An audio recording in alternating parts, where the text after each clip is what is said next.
Hey guys, welcome to our channel. My name is Umesh Senswal. सबसे पहले हम जिस एडवांस स्ट्रक्चर की बात करने वाले हैं वो काफ़ी इंपॉर्टेंट है और स्पोकन इंग्लिश में बहुत यूज़ होता है, और वो एडवांस स्ट्रक्चर है टर्निंग पॉइंट।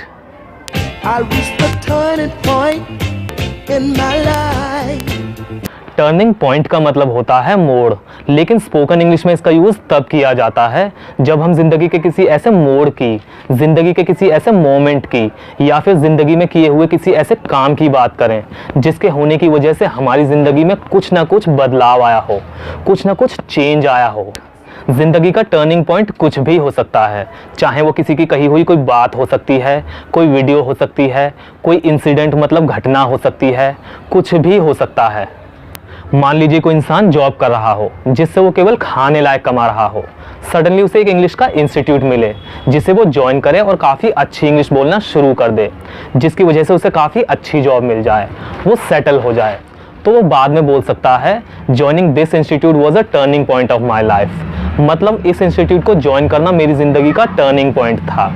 वो ऐसा इसलिए कह सकता है क्योंकि उस इंस्टीट्यूट को ज्वाइन करने के बाद, उस इंस्टीट्यूट को ज्वाइन करने की वजह से उसके ज़िंदगी में बदलाव आया, चेंज आया।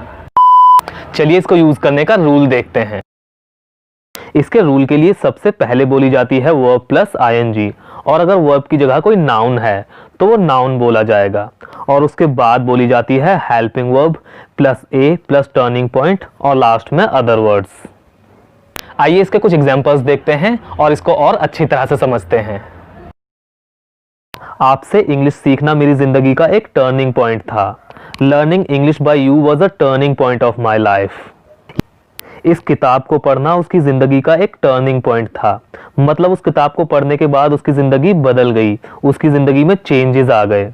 Reading this book was a turning point of his life. साल 2019 मेरे करियर का एक टर्निंग पॉइंट था। The year 2019 was a turning point of my career. तुम्हारी जिंदगी का टर्निंग पॉइंट क्या है? What is the turning point of your life? ये क्वेश्चन कई बार इंटरव्यू में भी पूछा जाता है। वो डिसीजन मेरे करियर का एक टर्निंग पॉइंट था। मतलब उस डिसीजन के बाद मेरे करियर में चेंजेस आ गए, मेरा करियर बदल गया। That decision was a turning point of my career.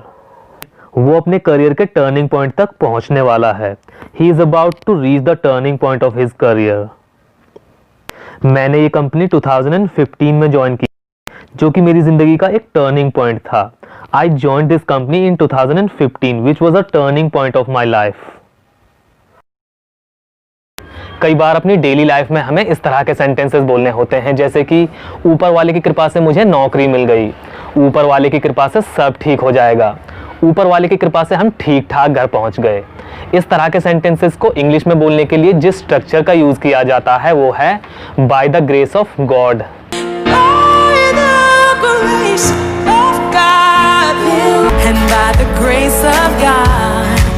Bye the grace of God का मतलब होता है ऊपर वाले की कृपा से, भगवान की कृपा से, ईश्वर की कृपा से, खुदा की कृपा से।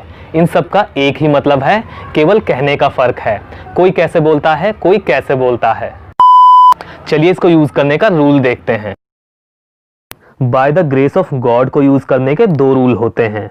या तो आप इसको सेंटेंस से पहले बोल सकते हैं, या फिर आप इसको सेंटेंस के बाद बोल सकते हैं। दोनों ही सही हैं। आइए इसके कुछ एग्जांपल्स देखते हैं और इसको और अच्छी तरह से समझते हैं। भगवान की कृपा से मुझे नौकरी मिल गई। Bye the grace of God I got a job. ऊपर वाले की कृपा से हम सही सलामत घर पहुंच गए। By the grace of God we safely reached the house. भगवान की कृपा से वो अभी भी जिंदा है। By the grace of God he is still alive. भगवान की कृपा से हमने घर खरीद लिया है। By the grace of God we have bought the house. इसके अलावा अगर आपको केवल इतना बोलना हो, भगवान की कृपा या फिर ऊपर वाले की कृपा, तब आप केवल द ग्रेस ऑफ गॉड का यूज करेंगे। जैसे कि ये भगवान की कृपा थी कि हम मिले, it was the grace of God that we met. ये ऊपर वाले की कृपा है, it is the grace of God. कई बार अपनी डेली लाइफ में हमें इस तरह के सेंटेंसेस बोलने होते हैं, जैसे कि वो केवल पढ़ने का नाटक कर रहा है, मुझे पता है तुम खुश होने का नाटक कर रहे हो। आज के टाइम में बहुत से लोग अमीर होने का नाटक करते हैं, वो केवल केयर करने का नाटक किया करता था। इस तरह के सेंटेंसेस को इंग्लिश में बोलने के लिए कौन से स्ट्रक्चर का यूज किया जाता है, आइए देखते हैं। इस तरह के सेंटेंसेस को इंग्लिश में बोलने के लिए जिस स्ट्रक्चर का यूज किया जाता है वो है प्रिटेंड टू।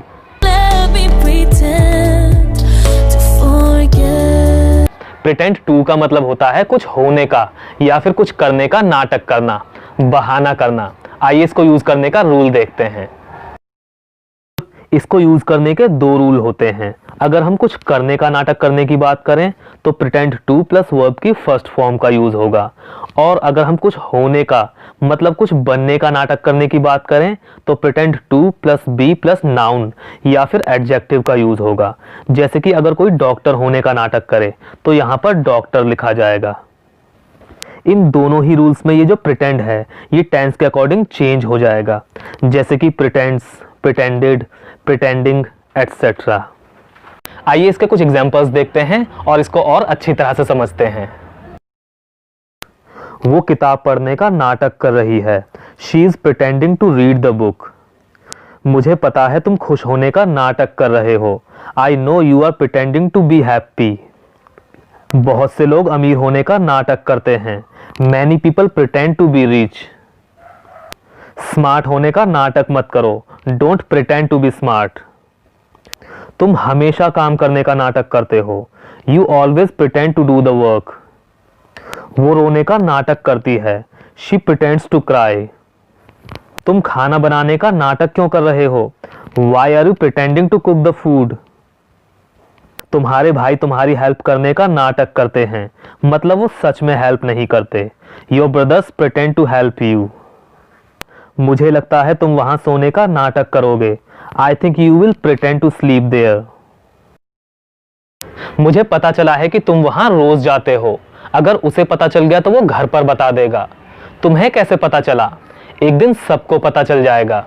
इस तरह के सेंटेंसेस में ये जो पता चलना है इसको इंग्लिश में बोलने के लिए कौन से स्ट्रक्चर का यूज किया जाता है, आइए देखते हैं। इसको इंग्लिश में बोलने के लिए जिस स्ट्रक्चर का यूज किया जाता है वो है come to know. Come to know का मतलब होता है पता चलना।